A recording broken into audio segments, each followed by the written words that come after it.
क्या कभी सोचा है, परमात्मा ने सुख, दुख, क्रोध, शांति हर एक भाव का एक विपरीत बनाया है और हर विपरीत भावना की अपनी ऊर्जा होती है।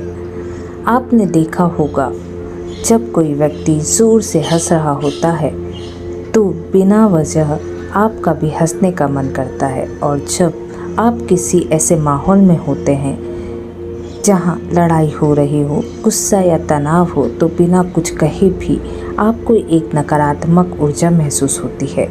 यही है परमात्मा का माया जाल। यह पूरा संसार ऊर्जा का खेल है।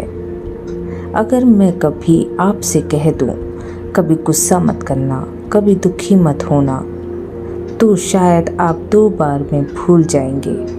लेकिन अगर आपने ध्यान में एक बार ये समझ लिया कि मेरा दुख मेरी ध्यान ऊर्जा को नष्ट कर रहा है या मेरा क्रोध मेरी शांति को निकाल रहा है, तो उस दिन सब कुछ बदल जाएगा।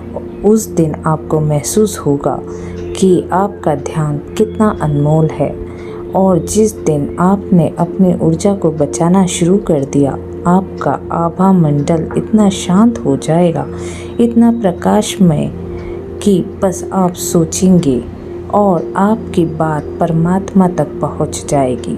वर्तमान में रहना, कम बोलना, कम सोचना, यही असली ध्यान है। वो अवस्था जहाँ हर शब्द मंत्र बन जाता है, हर विचार सृष्टि रच देता है, तो वर्तमान में जीता है।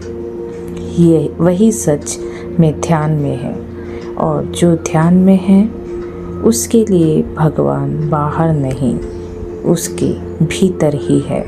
कम बोलो, कम सोचो और पूरी तरह अब में जियो, क्योंकि वही सही ध्यान का आरंभ है।